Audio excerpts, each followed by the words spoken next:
ከዕለታት ግማሽ ቀን አሌክስ አብርሃ የመስዋዕት ልጆች ክፍል 2። ታዲያ ዛሬም ጎረቤት እንዲያው ይቺ ሴትዮ ምነው ንስሐ ገብታ ወደ ፈጣሪ ብትመለስ ይላል። ድፍን ጎረቤት ከጋሽ ይድነቃቸው እስከ ማማ በሰልፏ ቤት ድረስ የበለው ይመለስና ክፉ የመለሻ መንገድ ዝሆን የማይገፋው የሴራ ዕለት እየዘጉ ምናል ብትመለስ ይላሉ። አንዳንዴ እንዲህ ሲል ግልፍ ብሎብኝ ልናገረልና እንዲህ ጥብቅና የሚያስቆም ከሷ ምን አለ ይሉኛል እያልኩ ከከንፈሬ ላይ እመልሰዋለሁ። እንኳንስ ጥብቅና ቆሜ እንዲሁ ስለምትወደኝ አሽሙር ይላቸዋል። ይህ መወደድ ዓመታትን ያስቆጠረ ነው። ለምስክር እያገዙ የሰፈር ልጆች ጋር እጣላ ነበረበት ልጅነት እድሜ ጀመረ። አስቴር እኛን እድሜ እኩያ የምትሆን አንዲት ሴት ልጅ ነበረቻቸው። ምስክር አስቴር የምትባል በእናቷ ስም ስለምትጠራ ስሟን የሚጠራው ሁሉ ሳቅ ነው የሚተናነቀው። ከአንድ ወታደር ነው የወለደቻት ይባላል። ያን የሀገር ገንጣዮች መጡ ተብሎ ወደ ሰሜን ወታደር መኪና ታጭቆ ከሚተሙ ዘማቾች መካከል አንዱ አስቴር ቤት ጎራ ብሎ ሄደ። አላደረም እንኳን ራሷም ይህን አትደብቅ፣ እንዲያውም ስሙን እንኳን አለማወቄ ትላለች በቁጭት።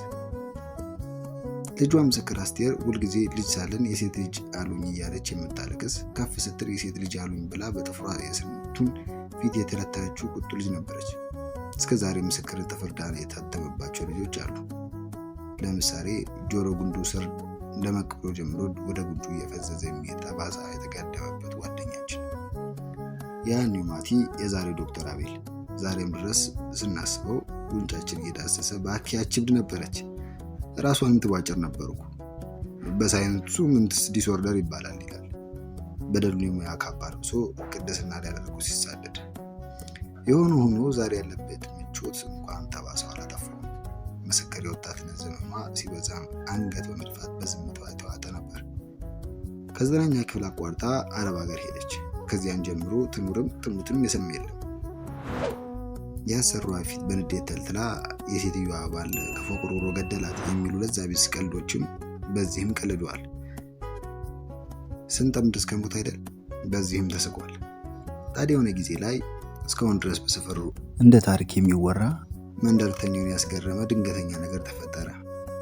አንዳንዶች ተአምር ነው ይላል እያለ መንደሩ ሲገረም አስቴርን ሄጄ እንኳን ደስ አለሽ አስቱ በግሽ ወለደች አልኳት። አስቴር በቀረበችው ረከቦ ዙሪያ የሚተረተሩ ሁለት ጨለማ የመሳሰሉ ጥቁር የበግ ግልገሎች በትኩረት እያየች የእግዚአብሔር ታምር አያልቅበት እንደሙ የመልካቸው ነገር ቁርጥ አባታቸውን አለች። አባታቸው አልኩ አስቴር እንደወትሮው እየቀለደች መስሎኝ። እኔም እየሳኩ ልክ ጥያቄን እንዳልሰማች ኮስተር ብላ ወደ አፏ ማዳበሪያ ኮርኔስ ልካ ከንፈሯን እያንቀሳቀሰች ጣቶቿን ስትቆጥር ቆየችና 5 ወር አለች። ብቻዋን ስለምታወራ ያበደች መስሎኝ አንዴ እሷን አንዴ በጎችን እመለከታለሁ። ፋሲካ ካለፈ 5 ወር ፋሲካ ካለፈ 5 ወር ቀኑ እንዴት ይሮጣል። የፋሲካዋ ዜማ ከገበያ ስመለስ እዚህ በር ላይ ሄንጀብሬ የበሰለ በግ እዚህ ቹሪ በግ ጋር ቁሟል።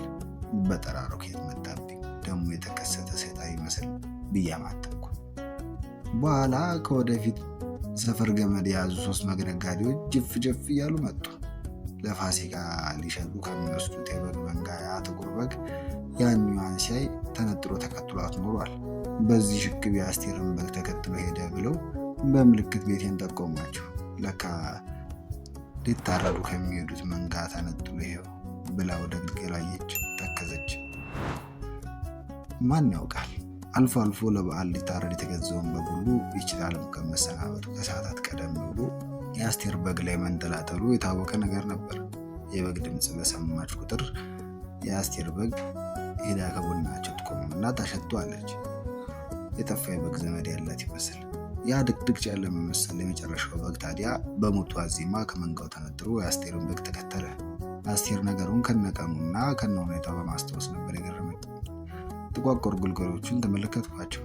የመስዋዕት ልጆች የአስቴር ወንድ ወዳጆች የሚበዙት ወታደሮች ነበሩ።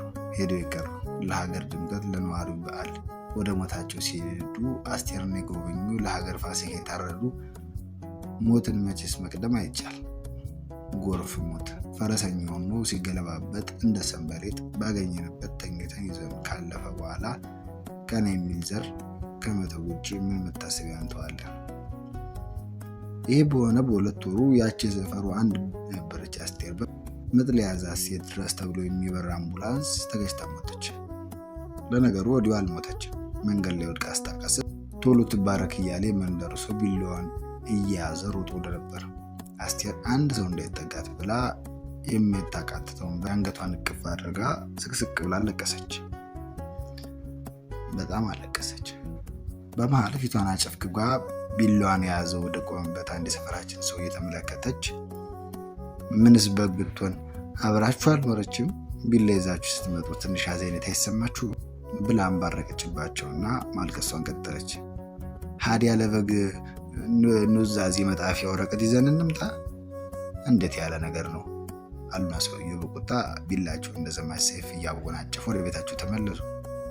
እንዲህ የሰፈሩ ሰው ከቦ እየተመለከተ ሁለት ግልገል በጎች መንገድ ላይ ሊደም አበላ ወረሳት እናታቸው ላይ ወድቃ በምታለቅሱ አስቴር ዙሪያ እየዞሩ ይጮሁ ነበር። በጓ ሳትባረክ ሞተች። የከበበው ሰው ሁሉ ይህን ያህል በግ የማ ነገር አለው እያሉ ቀስ በቀስ ተበታተኑ። በዚያ ሰሞን እኛ ወላቃ አሮጊት እንደ ልማዳቸው ዳመከሴ ሊለምኑ ቤታችን መጥተው ሲያሙ ሰማቸው። እንዲህ እያሉ በጥቁር በግ የሚደረግ ድግምት እንዲቀላል እንዳይመስልሽ፣ ልብስ አስጥሎ ከሀገር ነው የሚያባረው። እሺ ብሎ በጠበልም እንኳን አይነቀልም። አንድ እግራቸው መቃብራቸው አፋፍ ላይ የቆሙ ባልቴት ገና የተወለዱ በግ ግልገሎችን መንገድ እንዲህ በእሾህ አጣሁት። ሁለተኛ አልቀመጥባትም ባልኳት ብርኩማ ላይ ተቀምጬ ባልቴቷን በግርምት እያየው ቂምና ጥላቻችን በትውልድ ልክ ሰፍቶ ማልበስ እንዴት ቻለበት እላለሁ። ከዕለታት ግማሽ ቀን አሌክስ አብርሃ የመስዋዕት ልጆች። ላይክ፣ ሰብስክራይብ፣ ሼር በማድረግ ቤተሰባዊነቱን ያሳዩ። ቻናሉን ከወደዱት ለሌሎች በማጋራትና አስተያየቶን በኮሜንት በመስጠት ሀሳቡን ይግለጹልን። እናመሰግናለን።